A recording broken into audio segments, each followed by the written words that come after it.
नमस्कार बाळांनो, आता कॅप राउंड 1 संपलेला आहे, कॅप राउंड 2 सुरू होतोय। कॅप राउंड 1 ला ज्यांना ज्यांना ऍडमिशन मिळालं होतं त्यांच्यासाठी आज 18 तारीख लास्ट डेट होती। एकतर ऍडमिशन जिथं मिळालंय तिथं घ्यायचं होतं किंवा बेटरमेंट साठी जायचं होतं। जवळपास 90 ते 95% स्टुडंट्स असे असतील जे बेटरमेंट साठी गेलेले आहेत। ऑब्वियसली जाणं गरजेचंच आहे, कारण का त्यांना जे कॉलेज पाहिजे होतं किंवा जी ब्रँच पाहिजे होती ती तर काय मिळालेली नाहीये। मग आता बेटरमेंट साठी करायचं काय आहे हे आपण या व्हिडिओमध्ये पहिला पाहूया आणि देन कॅप 2 मध्ये किती फरक पडतो ह्या गोष्टींचाही विचार करायला गरजेचं आहे। ओके, मेन पॉइंट काय आहेत आपले की मोस्ट इम्पॉर्टंट रूल काय आहे हा पहिला बघा। जर तुम्हाला कॅप राउंड 2 ला ऍडमिशन मिळालं तर फर्स्ट राउंडला मिळालेलं कॉलेज जाणार आहे। म्हणजे जर अलॉटमेंट झाली, ओहो अलॉटमेंट सेकंड राउंडला झाली तर तुमचं फर्स्ट राउंडचं मिळालेलं कॉलेज जाणार आहे। त्यामुळं कॉलेजेस अशी टाकायची किंवा ब्रँच अशी टाकायची जी पाहिजेच आहे। नाहीतर काय घोळ होईल की पहिल्या राउंडचं चांगलं होतं त्याच्यापेक्षा वर्स्ट सेकंड राउंडला टाकलं। आता इतके मेसेजेस आणि फोन मला आले की काय आम्ही दिलेली लिस्ट वेगळी होती, सायबर कॅफेवाल्यानं चुकून भरली, कॉलेजांची नावं माहीत नव्हती त्यामुळे वेगळं टाकलं। काही मुलांनी पुण्याचं कॉलेज म्हणून मुंबईची कॉलेजेस टाकलेत, काहींना असं वाटतं की हे मुंबईतलं कॉलेज आहे त्यांनी कुठलं नागपूरचं कॉलेज टाकलंय आणि आता त्यांच्याकडे ऑप्शन नाही ते कॉलेज मिळालंय। मग ते म्हणायला लागलेत सर जाऊ काय नको काय करू। बेटरमेंटला जायला सांगितलंय, कारण का बेटरमेंटला जाणं कधीही योग्य आहे, कारण जर सीटच घेतली नसती तर मग हातात काहीच नाही आहे ना, जायचं नाही जायचं ते नंतर पाहूया। सो सेकंड राउंडला जे कॉलेज टाकणार आहे मग ती अलॉटमेंट जर झाली तर काही करून फर्स्टची सीट कॅन्सल होणार। अलॉटमेंट सेकंड राउंडला झाली तर फर्स्ट राउंडची सीट कॅन्सल होते। फर्स्ट राउंडची सीट काय होणार आहे, कॅन्सल होणार आहे, हे लक्षात ठेवा। क्लिअर? त्यामुळं अशी कॉलेजेस आणि अशी ब्रँच सिक्वेन्स टाकायचा आहे जो मिळाला की तुम्ही जाणार आहे तिथं। नाहीतर विनाकारण आता फालतूचं काय टाकू नका। फर्स्ट राउंडला होतं ते एक वेगळी गोष्ट आहे, ठीक आहे। आणखीन महत्वाची गोष्ट काय, फर्स्ट राउंडचा कट ऑफ चेक करा। आता जो फर्स्ट राउंडला झाला त्या फर्स्ट राउंडचा कट ऑफ तुम्हाला चेक करावं लागेल का। समजा तुमचे एक काय 95% आहेत, मी एक्झाम्पल देतोय, आणि तुम्ही 99.9चं कॉलेज ट्राय करायला लागलाय, सो मिळण्याचे चान्सेस नेक्स्ट टू 0 आहेत। मग 20-30% पण ज्यांचे आहेत ती काय म्हणतात सर आम्हाला 80-85 वाला मिळेल का। आता तुम्हीच विचार करा ना की 20 to 30% मला 80-90चं कसं मिळेल का। हा, कधी मिळतं काय मिळतं ते नंतर पाहू। एखाद्या वेळी एक्सेप्शनल केस होते, आयुष्यात एक्सेप्शन्स असतात ना, सगळं ठरवलेलं असतं आणि मधनच एकदम काहीतरी वेगळंच होतंय। आता तुम्ही पेपरला तुम्ही सगळा अभ्यास करून गेलाय आणि एखादा पॉइंट कधीच पडला नव्हता तो जाऊन पेपरला पडला, मग असं एक्सेप्शनल केस असते, पण ते एक्सेप्शनल एखादं पकडून तुम्ही जाऊ नका।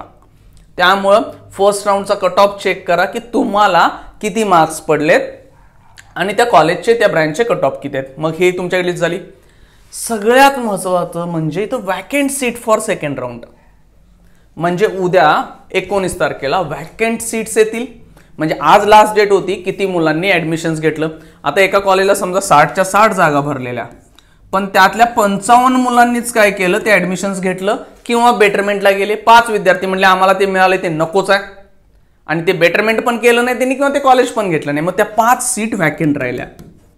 मग आता त्या 5 सीट्स कुणाच्या आहेत, मग त्यात 2 सीट ओपनच्या असतील, मग 1 सीट समजा कास्टची ओबीसीची असेल, 1 सीट समजा PWD ची सीट मोकळी राहिली असेल। मग हे सगळं उद्या कळेल, मग तेही बघावं लागेल।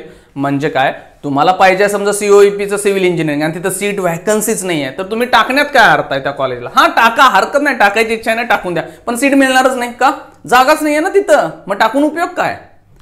मग अशी कॉलेजेस काढा की जिथं जागा शिल्लक आहेत। परत सांगतोय, हे व्यवस्थित ऐका, हे अशी कॉलेजेस काढा जिथं जागा शिल्लक आहेत। पण जर त्या कॉलेजला जाणार असाल तर, जर जाणार नाहीये ना कॉलेजला त्या, तर ते कॉलेज काढूच नका। काय, आपल्याला जायचंय थर्ड राऊंडला। थर्ड राऊंडचा एक गेम खूप खतरनाक असतो। थर्ड राऊंडसाठी आपण सेकंड राऊंडला टाकतोय। ह्यामध्ये झालं तुम्ही आता हे केलं, ठीक आहे, पहिला रूल सांगितला की सेकंड राऊंडला मिळालं तर फर्स्टचं जाणार आहे. हां, सेकंड राऊंडला मिळालंच नाही काय फरक नाही पडत, फर्स्ट राऊंडला मिळालेली सीट आहे अशी राहील आणि थर्डला आपण जायचं आहे. त्यामुळे सेकंड राऊंडला मिळालं फर्स्टची जाणार, सेकंडला मिळालंच नाही तर फर्स्टची सीट आहे अशी राहणार, आपण थर्डला जाय. आणि थर्डला जाण्यासाठी आपण सेकंडचा विचार करालोय. कट ऑफ काढल्या तुम्ही सगळ्या तुमच्या तुमच्या कास्टनुसार जे काय कॅटेगरी असेल त्याच्यात बघितलं. देन व्हॅकंट सीट आहेत. आता तुम्ही म्हणला सर आता कोण सीट सोडल हो फर्स्ट राऊंडची.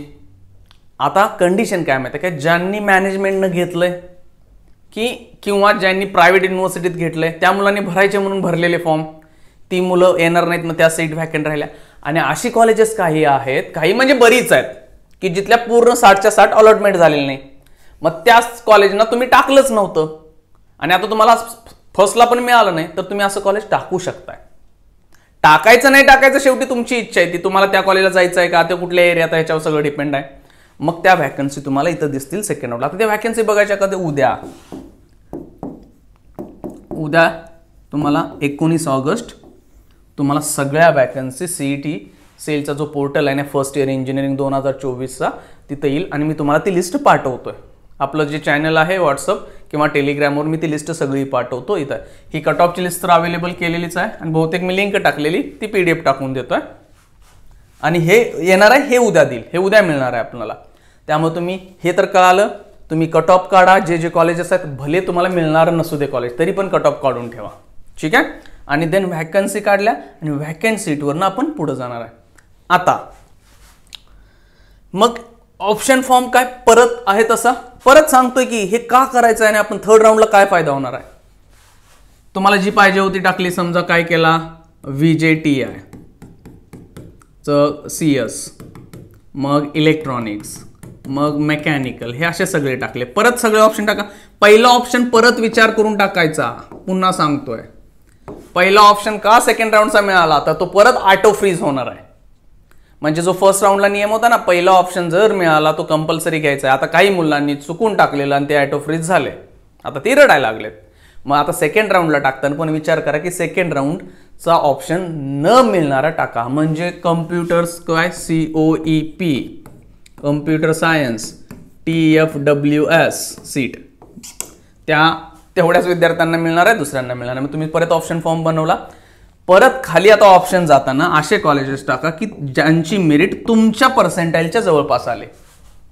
काही कॉलेजेस आहेत की तुम्हाला समजा 50च पर्सेंटाईल आहेत तर ते 50 पर्सेंटाईल किंवा त्याच्या खालची कॉलेजेस पण खाली टाकून ठेवा.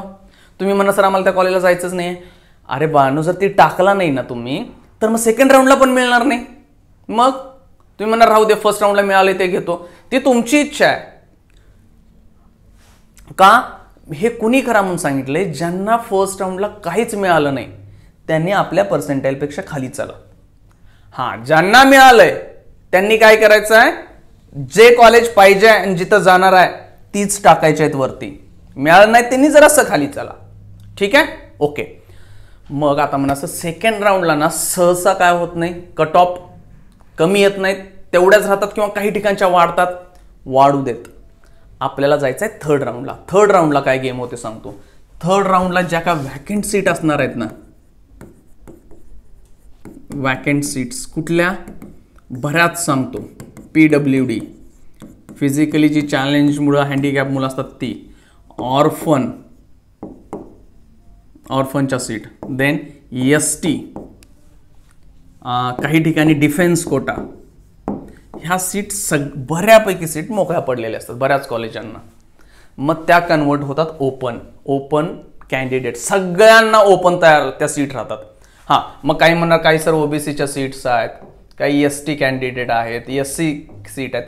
जेवढ्या सीट सेकंड राऊंडला राहणार आहेत त्या सगळ्या ट्रान्सफर होतात ओपनसाठी आणि मग थर्ड राऊंडची मेरिट येते खाली.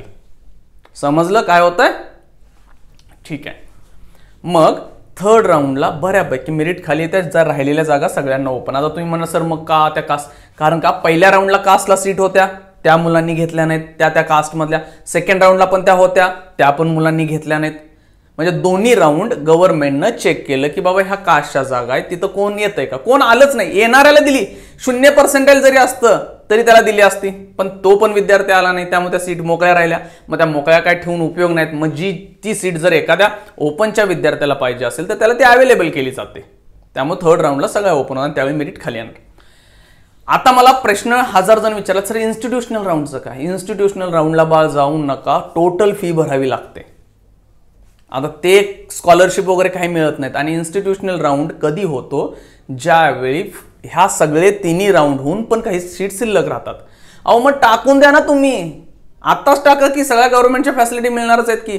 हे तिन्ही राऊंड नंतर पण सीट मोकळ्या राहायला लागल्यात म्हणजे काय अर्थ आहे त्याचा? तिथं कोण जाईना झालेलं, सीट मोकळ्या राहिल्या. मग ती सीट तुम्ही आता टाका, नंतर कशाला सगळं फॅसिलिटी सगळ्या घालवून ठेवताय? गव्हर्नमेंट देते ना. हा, एका कंडिशनमध्ये होते की काही मुलांनी सीट बुक केलेल्या पण त्यांनी थर्ड राऊंडच्या नंतर त्या कॅन्सल केल्या. अशा केसेस कधी व्हायच्या सांगतो? NIT IITच्या ऍडमिशन ज्यावेळी चालू असायचे ना CETच्या मध्ये, म्हणजे आपल्या ह्या प्रोसेसमध्ये, त्यावेळी व्हायचं का? ती मुलं काही IIT NIT जायची, तिथं घेऊन ठेवायची आणि इकडं CET मध्ये पण असायची. मग त्यांना तिकडं मिळालं, मग हे थर्ड राऊंड नंतर इकडचं कॅन्सल करायचं आणि मग त्या सीट मोकळ्या व्हायच्या आणि इन्स्टिट्यूशनलला वाढायच्या. पण ह्या वर्षी सांगतो आपली प्रोसेस पुढे ढकलली गेली आणि त्यामुळे NIT आणि IITचे ऍडमिशन्स ऑलमोस्ट संपलेत. त्यामुळं तिथली मुलं आता तिथं फिक्स झाली, ती CET मध्ये आलेलीच नाही आहेत.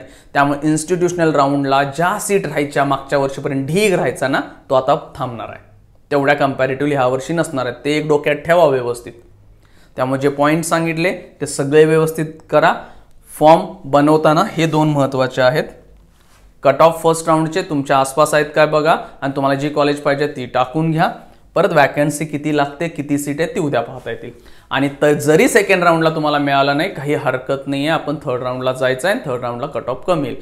थर्ड राऊंडला पण मिळालं नाही ठीक आहे, म्हणजे फर्स्टला मिळालंय ते तुमचं कन्फर्म राहील. ठीक आहे, चला थँक्यू.